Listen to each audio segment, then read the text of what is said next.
ఏమండి రామయ్య గారు, మీ జీవితంలో ఎన్ని కష్టాలు వచ్చినా ఆ సీతమ్మ వారు మీ నుంచి విడిపోకుండా మీ పక్కనే ఎలా అయితే ఉన్నారో, ఇదిగో తిన్న ఆ సీత నా జీవితంలో ఎన్ని కష్టాలు వచ్చినా తిన్న నా నుంచి విడిపోకుండా నా పక్కనే ఉండేటట్టు చూడు స్వామి, ప్లీజ్. ప్లీజ్ ప్లీజ్ స్వామి, ప్లీజ్ స్వామి.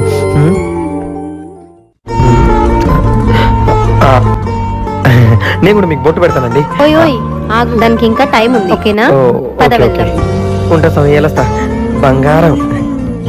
ఓయ్ నాకు ఒక డౌట్.